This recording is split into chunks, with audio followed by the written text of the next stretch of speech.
Welcome to my channel. আমি চৈতালি। আজ নিয়ে চলে এসেছি অনুষ্ঠান বাড়ির মতনই শুক্তোর রেসিপি। দেখুন আমি কিভাবে শুক্তোটি রান্না করি। এখানে একটা বেগুন কেটেছি, গাজর কেটেছি, উচ্ছে, একটা কাঁচকলা, দুটো মাঝারি সাইজের আলু আর সজনের ডাঁটা 5টা মতো কেটে ধুয়ে রেখে দিয়েছি। দেখুন এগুলো আমার বাড়ির বড়ি, আমার মায়ের নিচে হাতে তৈরি করা বড়ি। দেখুন কড়াই বসিয়ে দিয়েছি, তেলটা গরম হয়ে গেছে। সেই তেলেই আগে আমি লাল লাল করে বড়িগুলো ভেজে নিলাম।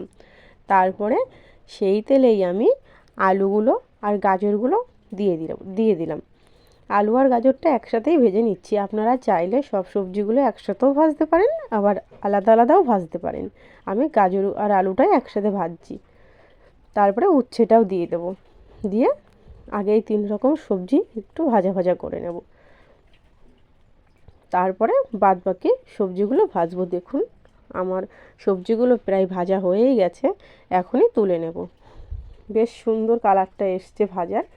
দেখুন আমার এগুলো ভাজা রেডি। সেই তেলেই আমি কাঁচকলা আর সজনের ডাঁটা দিয়ে দেব। দিয়ে একসাথে একটু ভাজা করে নেব। সজনে ডাঁটা কাঁচকলা একটু অল্প ভাজা করলেও হয়। অনেকে আবার সজনের ডাঁটাটা কাঁচাও দেয়, কিন্তু কাঁচা দিলে একটু গন্ধটা কাঁচা কাঁচা লাগে, সেই জন্য একটু ভেজে নেওয়াই ভালো। এখানে আমি আদা আর সর্ষে বেটে নেব।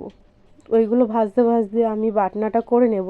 আমি নিজের হাতে বাটি, আমি মিক্সি খুব একটা ব্যবহার করি না। আমরা হাতে বাটা মশলার তরকারি বেশি রান্নাতে ইউজ করি। দেখুন আমার এগুলো ভাজা রেডি। এখন সেই তেলে আমি একটা বড় সাইজের বেগুন কেটেছিলাম, সেই বেগুনটি ভেজে নেব। বেগুনটি আপনারা চাইলে একটু ছোটও করে দিতে পারেন, কিন্তু আমি বেগুনটা ছোট করলাম না, এইভাবে দিলেই ভালো লাগবে। সবজিগুলোর সাথে অতটা ঘেঁটে না, সেই জন্য।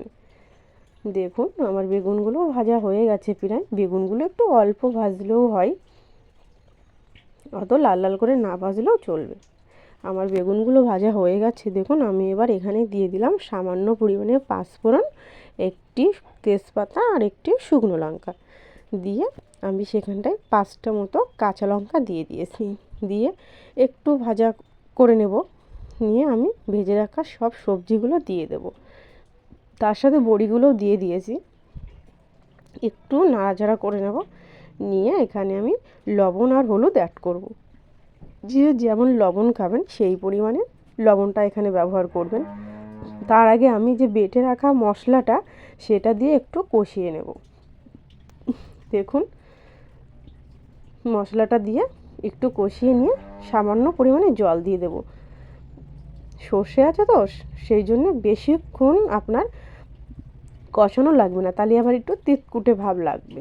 সেই জন্য সর্ষে দিয়ে বেশিক্ষণ ভাজা লাগে না। আমি এখানটায় দুধ দিয়ে দিলাম। দুধ দিয়ে একটু কষিয়ে নেব। শুক্তোতে দুধটা না দিলে না শুক্তোর টেস্টটা একদম অনুষ্ঠান বাড়ির মতন হয় না। এইভাবে তো করলে খুবই সুন্দর লাগে, সবাই তো চেটে পুটে খায়। অনুষ্ঠান বাড়ির শুক্তোও হার মানিয়ে যাবে এইভাবে রান্না করে খেলে। দেখুন আমি সামান্য পরিমাণে জল দিয়ে দিয়েছি। সবজিগুলো তো ভেজে রেখেছিলাম, তখনই হাফের বেশিটা সিদ্ধ হয়ে গেছে, সেই জন্যে। দেখুন কি সুন্দর কালার এসছে। এইভাবে রান্না করবেন, খুবই টেস্টি, খুবই সুন্দর লাগবে। আমার এই রান্নাটি ভালো লাগলে প্লিজ সবাই লাইক কমেন্ট শেয়ার করবেন। সবাই আমার চ্যানেলটি সাবস্ক্রাইব করবেন। সবাই আমার পাশে থাকবেন। রান্নাটি সবাই পুরোটা দেখবেন, কেউ কেটে দেখবেন না প্লিজ। আপনারা পাশে না থাকলে আমার রান্নাগুলো কে দেখবে বলুন? আপনারাই তো বলবেন যে আমি কোনটা ভুল করছি, কোনটা ঠিক করছি। দেখুন আমার রান্নাটা রেডি হয়ে গেছে।